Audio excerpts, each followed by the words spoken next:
Laki cingeni. La. Maal koftani hunda. Akkam jirtu kabajamoo hordoftoota koo nagaa keessanii ani baay'ee nagaa kooti. Warroonni amantii Islaamaa assalamu alaikum warahmatullahi wabarakatuh. Nagaadha ani baay'ee nagaa kooti. Jarana waa balleesseera amma sirra deebi'eetan jedha waa balleesseera dhiifama naa godhaadha. Baay'ee tokko dhiifama naa godhaadha. Egaa viidiyoo kana Daraartuu Tube irratti hojjechaa jira. Hordoftoonni Daraartuu Tube illee hordoftoonni kan koollee dhiifama akkanaa gootanan barbaada. Waan tokko balleesseera waan nan balleesse tarii namoonni argitan arguu dandeessanii namoonni argin immoo prankiin hojjedha jedhee Daraartuu baay'ee gaddisiiseera. Egaa as keessatti wantiin ani baradhe wantiin ani hubadhe tokkotu jira. Wantiin ani hubadhe wantiin ani baradhe tokkos yoo jiraate jireenya namaati irratti piraankii hojjechuun gaarii miti jechuudha. Gadda namaa yookiis gammachuu namaa saniin wal qabattee piraankii hojjechuun gaarii miti. Dhugaa jechuun ani akkin itti hubadhe nama miidiyaa tokko piraankii gochuun akka ulfaataa ta'ee fi nama miidiyaa gaafa piraankii gootu jireenya isaa san waan inni keessa jiru sanii wal qabsiistee yoo ta'e malee piraankii irratti hojjechuun akka salphaan ta'in yookaan akka ulfaatu akka namni sun namarratti beekutti amana. Kanaafan piraankii guddaa kana irratti hojjedhe garuu immoo baay'ee tokkoon balleessee baay'ee tokkoon dogoggoree lammaffaa piraankii akkanaan hojjedhu dhugaa. Bakka waanuma ati yaadde jettee naan jechaa turte jechuudha. Anamma tokko isiniin piraankii gochuudhaaf ulfaataadha waan kanaan oona isinitti dhufin jechuudha. Sababni isaa beekuu dandeessanii. Egaa margaan ergamaadha. Margaa namatu sitti ergee margaa irraa of eeggadhu waan jechaa jirtaniifani karaa saniin itti dhufe jechuudha. Isinis akka piraankii taataniif garuu baay'een dogoggora guddaa hojjedhe.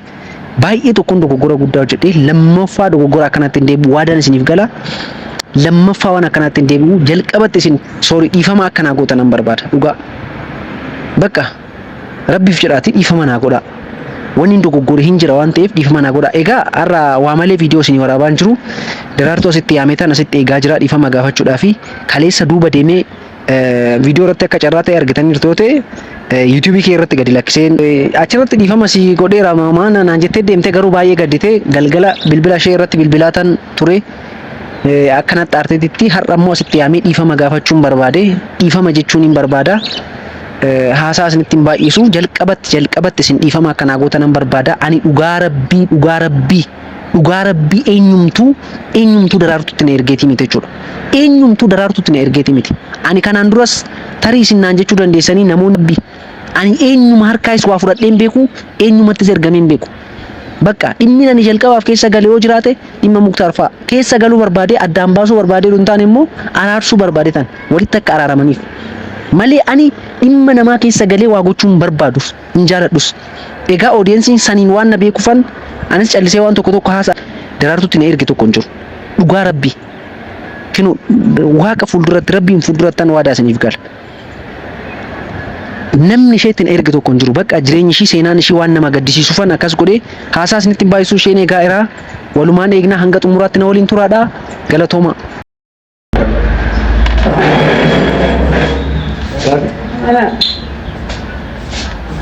Nagaan jirti? Nagaan kabare. Nalkan nagaan taati. Nagaan jirtu dha? Hammuma kana guutuu natti aarte jechuudha? Maalis gaar. Jechuun baay'ee waan natti aarte fakkaata. Laasitti naadha. Amma sammaal ta'aadha. Intalli sirriitti cimsitee nagaan jettu harka na fuudhee adubde. Makan nagee qabu na argite laaltee gartaa si dubbisuun barbaanne mirgeen qabu. Mirgeen qabdaa. Garuu jechuun halkan guutuu sirriitti bilbila tumaa bulee amma immoo nagaan jechuudha guuntee baay'ee tokko. Nagaa alhamdulillah nagaa qabaa jeer. Maal wanni na dho'iste ammas natti himuu barbaaddu. Waan akkasittirraa bilisa ta'e waan akkasittirraa bilisa ta'e. Anas jechuu qaba Museen jechuu qaba. Jechuun shakkii akkasiitti irraachuu kiyya kan shakkii akkasii ammallee na shakkaartaa. Si una manneetti shakkuu dhiisaa silaayyuu. Wantan si sobuun qabu viidiyoo si waraabaa jira. Viidiyoo si waraabaa jira. Ayoo. Ilaalee daraartuu. Dhugaa jechuun kaleessa akkasitti himaa ture jechuudha. Ani yaa'u jechuun jireenya namaa irratti piraankiin hojjetamu beekeera wanni naa galee isarratti waan kana waan an hojjedhe keessaa wanni baay'ee Dhugaa jirtiin jedha wayi piraankiin ammoo. Dhugaa jiru maalidha bakka amma isaaf ikkoos na amanuu diddeetisi. Ati mitis koo isumaaf na amanuu diddee dhugaa jirtu hin ta'e waan piraankumaa fakkeessiteetuma malee waan itti. La anummaa naaree haanaanii piraankeetti wala dhuguma jirtu san hin ta'e. Abbumsi erga sanatti ni mini malee. Bakki dabartu ani namni kanaan duras na ergee hin beeku namni nan ergus. Amma namoonni tareegaa margaa niin ergamaa namatu ergaa malee jechuu danda'u.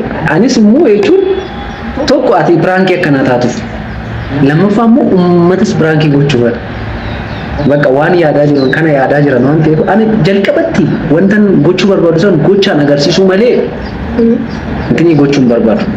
Haasa'aan si qabee garuu waan ta'eef jedha. Bunumaan dhugamaa maali? Qorree kun si qacaafite. Maali?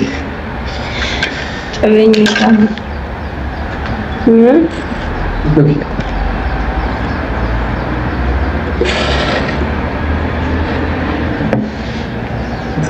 Warri dhiqeetuma sitti fide kaa. Erga ture dhukkee qaba. Baay'ee of eeggannoo gootu. Lubbu nama abbaan namatti nama hin dhageenyaati. Kanaan booda lubbuu kee ani siifan eega rabbii gaditti. Ammas na shakkaa taate na amanuu diddee.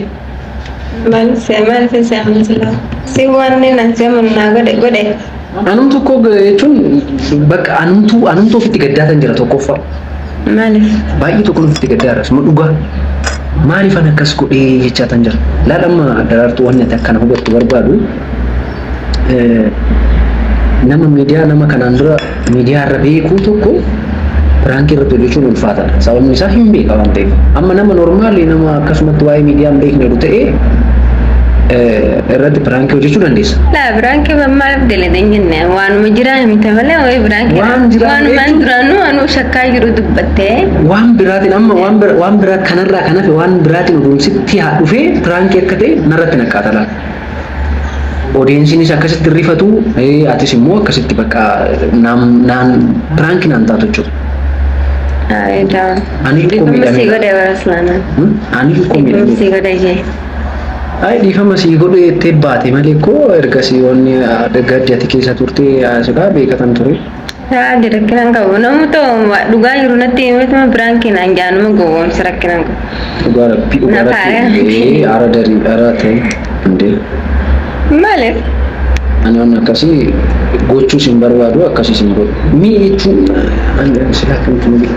Amma koo odeessiinis hordoftoonnis akka ergamtuu wayitti bakka akkasitti na ilaala. Yoo ani koomentii kee si caala natu dubbisa.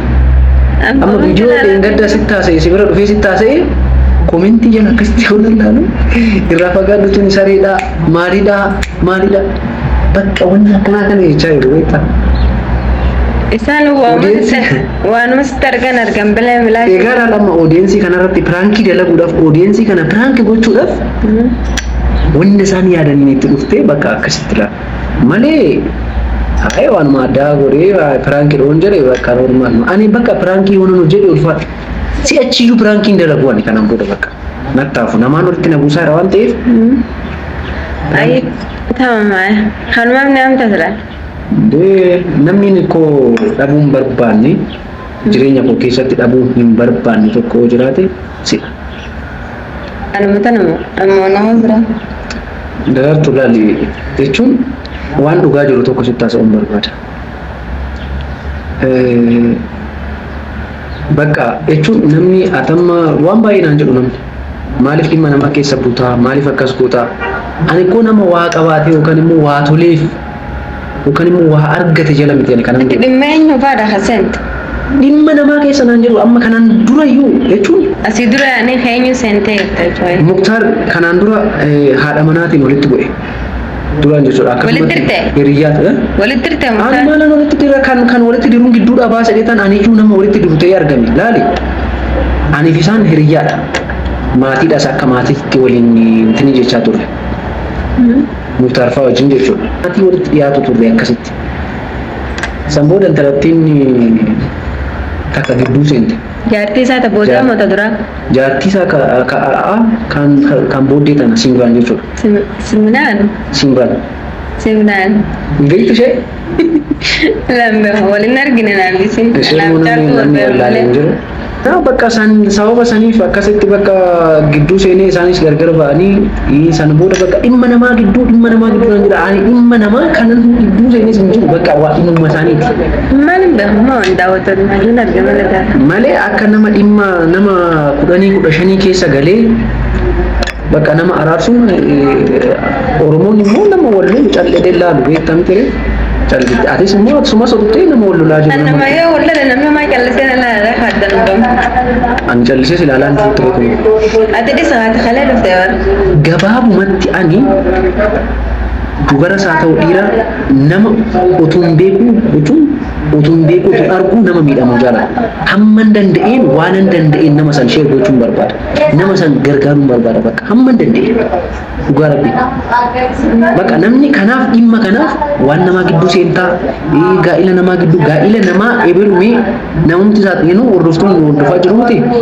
Gaa'ila namaa gidduu seenet akkas godhaa jira. Naanaa jedhamee namni. Gaa'ila namaa Anarra daawwatu fi as beekan. Ekkoo isaan immoo seera dhufaniitti kanaa irraa fakkaatu maalii akkas godhee akkas ta'ee. Yoo musutti argina isaanii. Ani waan isaan irratti arganan wallaale bakka. Waanuma isaan irratti argan maal akka hin jedhu wallaale. Wanni sirratti argamu waan akka kalee sun baadha. Inni piraankiidha lammata itti deemu. Waan ati hin barbaanne lammata hin godhu. Piraankiidha miti piraankiidha jedhee isa piraankiidhaan dabarsi. Adi maal jettan haati inni bareeddeenna karaa kana dhufu jirti. Ammaatis akkanaatis akkas jechuudha. Mana amani jechuun laali daraartu. Namni qaalii rabbiitiin namatti dhufee waan hin taaneen hin jedhu jechuun soba tokkoon oduu namatti dhufee qaalii rabbii jechuun namni nama arguu baachuu danda'a beektaa nama jalaa dhokachuu dandeessa. Rabbiin immoo maqaa dhahaa dhokachuun hin danda'amu. Waaqni immoo nama arga. Kanaaf waaqa maqaa dhahaa nama sobuun nama gowwoomsuun namatti taphachuun hin danda'amu. Kana jechuun nama akkasumatti kakataa waadan alfeene maal hin taane irratti hojjetee jira akkamiin dara. Nama wallaa ijoollee nama nu. Namni akkas jedhee sitti kakatee waan hin taane sirratti dalagee jira. Dhugaa. Rabbiin gaafata kaa'e sakkoo. Kana jechuun rabbiin sobsiisuu jechuudha. Waaqa sobsiisuu, waaqa sobaa gochuu jechuudha. Kan maaliif hin dallaa? Hin duune, hin maraanne, dhumaan jira. Silaa akka namaatiin yaanii yaa baraadde amma karaarra deematiin quba isaabaa deema. Wanna akkasiisan keessa akka ati baatu abdiin qaba. Argitee erganaan sitti dhufee hamma ati jijjiiramte. Naasii jiraachuu danda'e. Ani jedhu ani akkas hin jenne. Akkas hin jenne. Biyaansa mooraa san keessa mooraa nama tokko qofaa isaa miti nama lama sadiin achi keessa seenuu sodaatu san kophaa keessa taa'aa turte. Ofiin haasa'aa turte. Bu'aa turte. Bakka itti sanitti asiyaa wayini. Bu'aa turte laal. Kophaatti haasa'aa turte. Namatti himachurra boo'ee sanirra naa jira. Biyaansa maali xiqqaas ta'uu maalis ta'uu natti himachaa jirta. Mitire nama itti himachaa garaa kee itti himachaa jirtu kan ammoo waan taraa kanaan immoo waliin dhabin. Biyya sana waan tasana harkaa baate malee waan sitti himatu. Ayi natti himattee nama garaa namaa beekutti tasa nama harkaa baate. Kanaafi Baay'immaas barruu ati badaadha hin jennu butamina kan qabu wanta akkasirratti hin argineerra. Yaani yoo inni si shakkaa jira si shakkinu yemmuu shatti badaa ta'e deemte. Egaa Egaa sinki sama. Kau saat ini cerah. Ihon aku jenis namanya Wadah nasi numani narosar. Wadah nanti nasi itu pak masih boleh gararan ihon masih. Gararan. Am haji itu Gara wajib lagi ramai jadi bayaji ya mencera. Karena Afisa sih Mustafa sih udah mau itu berarti Mustafa nama jadi mana nih pak? Orang itu bakal akan dimakan nanti beliau itu enggak ada semua orang dia malah kas kota godo cira kanan singgah lakin mau karantan ini hari ini Saudi nih belajar fitur ya kok amma malah welcome nada teman jelas irga debat iman ku ina dari animu malan sendiri mal nah berapa saya bakal natumu afwan kopaira sumayu Sandurane singgah berada tindiat ni. Ani sana ini sudah iwan ni setiap tu disungka buci, amma kan makarisatif kau pada ikan mana boleh kanan itu futang fufa, bukan sedoro fufa, okay? Laki cingga ini, la. Cuma berbaca saja. Mal, Sedoro fufa berbaca. malu kau tadi kau dah. La. Kau saat ini cerah ni.